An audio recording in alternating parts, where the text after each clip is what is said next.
Hello दोस्तों, नमस्कार। तैयारी जवाहर नवोदय विद्यालय 2027।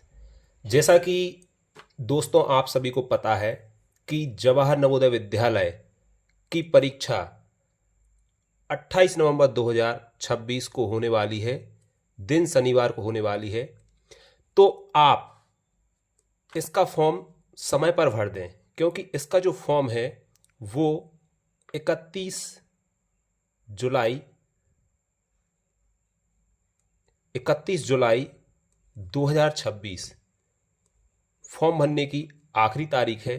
तो आप इसका फॉर्म समय पर भर दें।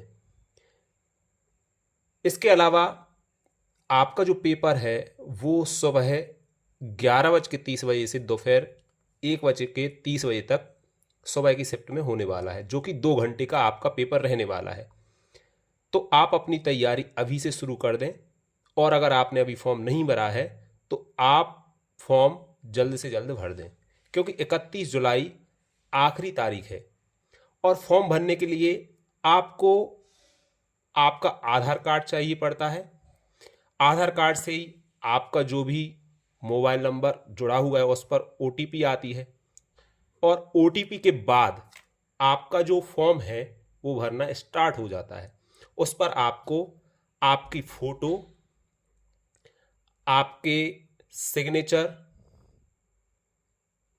और आपके पेरेंट्स की सिग्नेचर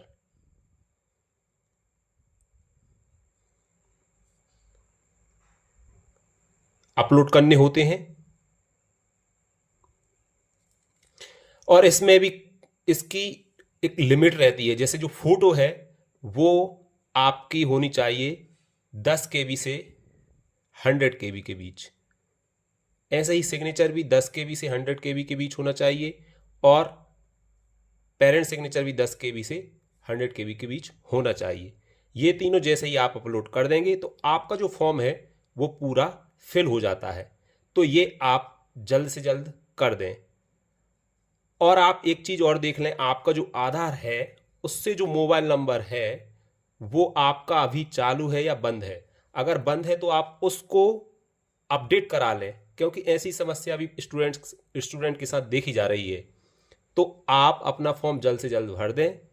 और जैसा कि यहाँ पर आपको वो ये भी पता होना चाहिए कि जो आयु सीमा रहती है उसमें कुछ कंडीशन रहती हैं कि जो छात्र है वो कक्षा 5 में पढ़ रहा हो, और अगर छात्र कक्षा 5 में दोबारा पढ़ रहा है तो वो इस पेपर को देने में एलिजिबल नहीं होता है। और जन्मतिथि जो रहती है वो 1 मई 2015 से 31 जुलाई 2017 के बीच होना चाहिए। ये मैंडेटरी है। जो उम्र रहती है वो 10 से लेके 12 साल के बीच होना जरूरी है। अगर आपकी उम्र 12 साल से ज़्यादा है तो आप इस फॉर्म को नहीं भर सकते।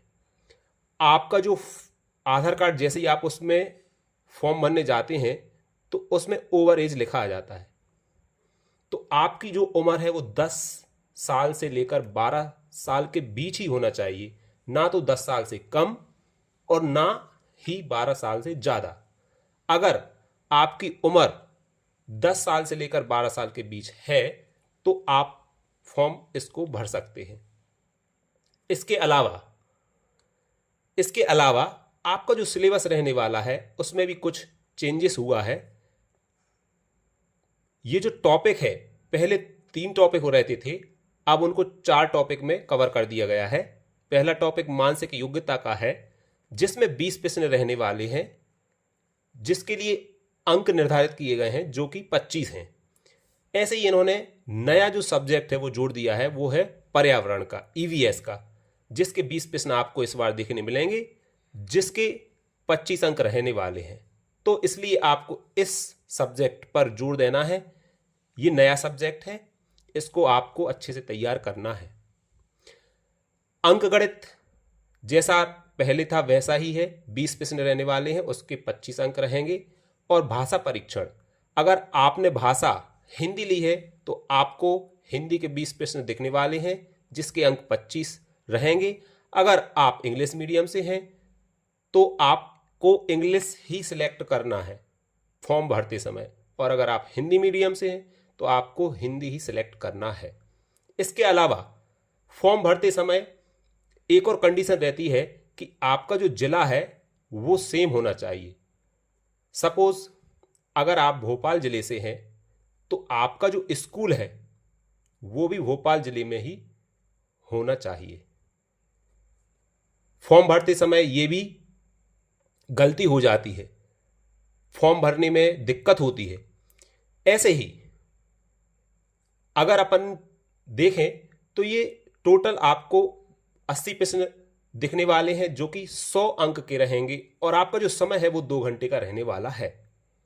और आपका जो प्रश्न रहेगा उसका जो अंक रहेगा एक प्रश्न का वो 1.25 रहने वाला है।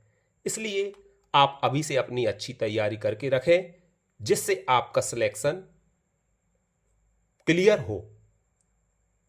अगर आपको ये वीडियो अच्छी लगी हो तो आप वीडियो को लाइक करें, सब्सक्राइब करें। धन्यवाद।